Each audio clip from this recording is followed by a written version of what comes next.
A vital witness undergoes hypnosis on Howard's Way. That's tonight at 8 p.m. But before that, it's time to meet the Thamesmen.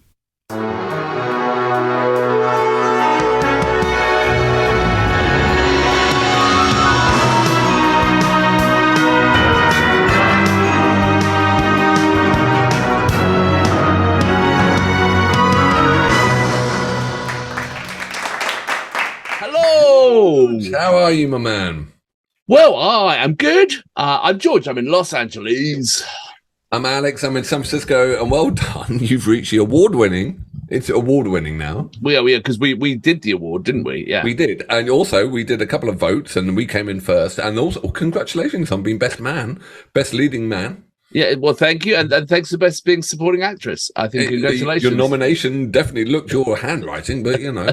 Anyway, the award-winning light reaction, light entertainment channel with my good friend George. And this week, we've got a cork, haven't we? Well, I hope so. Now, this is your wheelhouse, and my absolutely know nothing about it. So this is, interesting. Cohen week.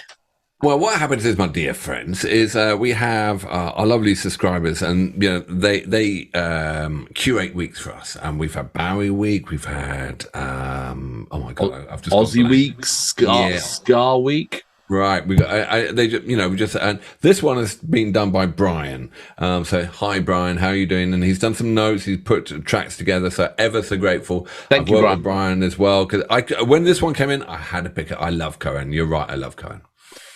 Definitely your wheelhouse. I'll be very interested to see how many people will actually take the chance and follow this story, because you tell me it's a fascinating story and it's something unique. So hopefully, if you've got this far, stick around, see what you might learn. Well, Cohen, first of all, we're going to go into it in a minute. So I grew up thinking Cohen was like depressive music, right? It was basically you go out and find a tree, get a bit of rope, go for a swim. It's totally wrong. Once I got into Cohen, it was got nothing. He's not depressed. He's just an unbelievable poet. Okay. All right. Shall we begin? Yeah. So what era did he go? Do you have sort of like? Yeah, so he went from like the 60s, 70s, 80s, and 90s, and then he became a monk, and he gave everything away, and he didn't give everything away. He just went into a monastery, and then he was a monk twice, a Buddhist monk, and then last time he was a monk, he found out his personal assistant had run off with all his money, so he came out the monastery and went back on tour, and then he just recently passed. So fascinating guy. So where are we starting this journey then? What's the track? What's the story? This is why I linked to Cohen so much, because my wife is Greek. Yeah. And I read a book over in Greece about Cohen, and it was written by Polly Sampson, which is Dave Gilmour's wife. Okay. And she wrote a book about Cohen, and I had the pleasure of listening to Cohen on my headphones, being in Greece, on a Greek island. There was nothing there, just as cicadas chirping away, and reading this book and listening to Cohen. And this is where it started. So this song is So Long, Marianne, and basically it is the truest love song that was ever written. So I'll read the notes, shall I? Yeah, please read the notes. So Cohen went to the island of Hydra, which is in Greece, to write his novels and poetry, because he saw himself as not as a musician, but as a poet. The island is famous for writers such as Henry Miller, amongst others, and they could live cheaply on red wine. They paid $14 a month for a house, and for their rent in their house, and cigarettes, so they could write and they could live cheaply.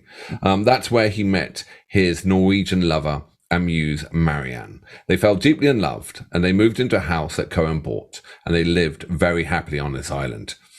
He dedicated many songs and poems to the years over Marianne. Even though they split when he became famous, when he went touring, he never forgot her, and their love remained strong until her last breath. Just before Marianne's death in 2016 of leukemia, a friend of hers, Jan Molstad, contacted Cohen, who sent an email to his former lover. Molstad read this out to Marianne. It said, "Dearest Marianne," she's just about to die, and she got this letter from Cohen. "Dearest Marianne, I'm just behind you, close enough to take your hand. This old body has given up, just as yours has too. But the eviction notice is on its way any day now. I've never forgotten your love and your beauty, but you know that. I don't have to say it anymore.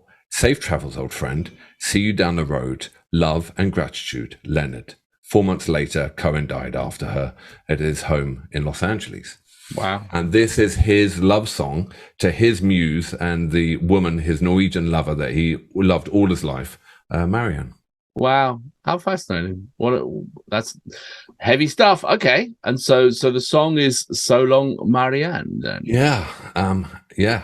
It's just such a wonderful love story about how they met in Greece, and she inspired him and he inspired her, and they had this lovely house, and this is his love song about them living together.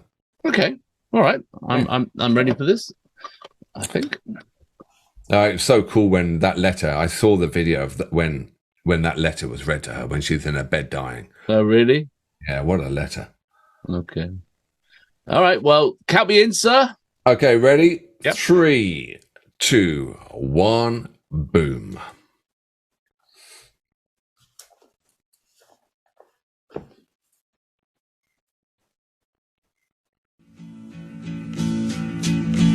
Come over to the window, my little darling.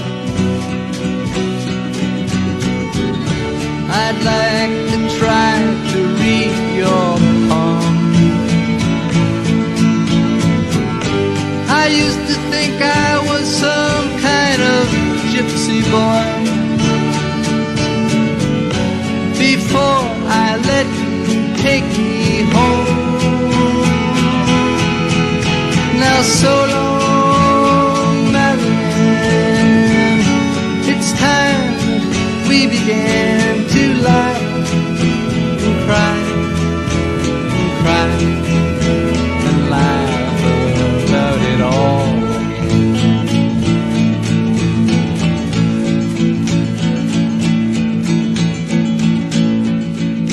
Well, you know that I love to live with you, but you make me forget so very much.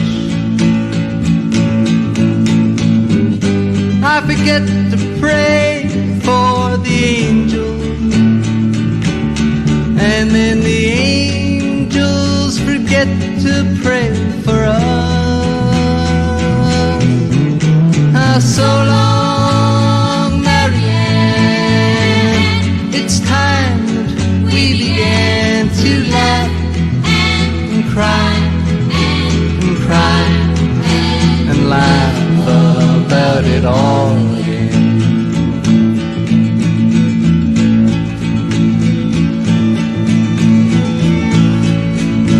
We met when we were almost young, deep in the green lilac park. You held on to me like I was a crucifix as we went kneeling through the dark. Oh, so long, Marianne, it's time that we began to laugh and cry and cry and laugh about it all again.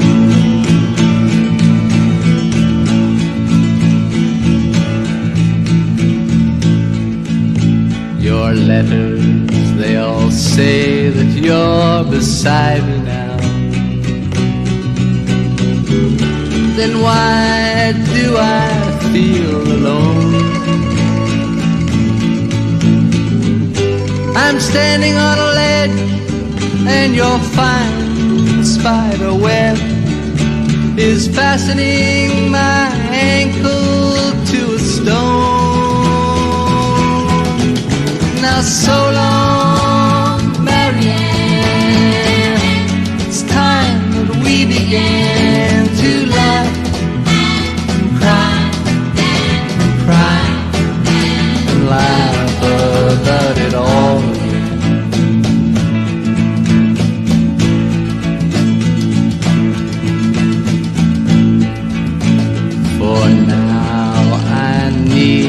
your hidden love.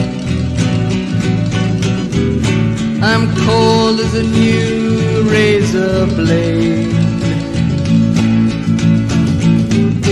You left when I told you I was curious. I never said that I was brave.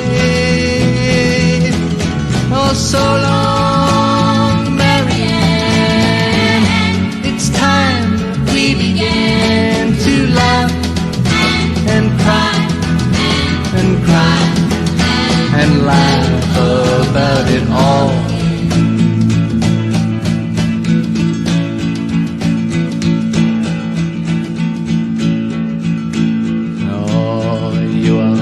Really such a pretty one. I see you've gone and changed your name again. And just when I climb this whole mountainside to wash my eyelids in the rain, oh so long,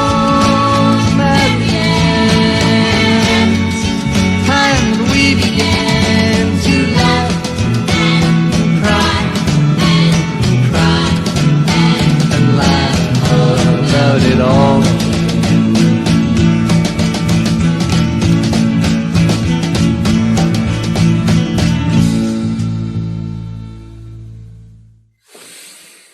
Wow. Wow. That's just a beautiful song.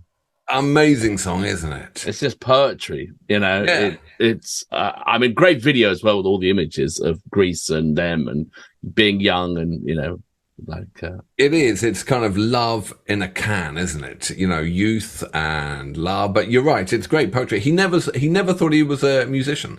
He went there to be a writer. He went to write his novels and his poetry, and he just started singing a few songs to Marianne, and she had a baby from another writer and a nursery rhymes, and that's what began the songs. And he went to London and he said, I think this is, you know, I do think these are songs. And they went, oh my God, yes.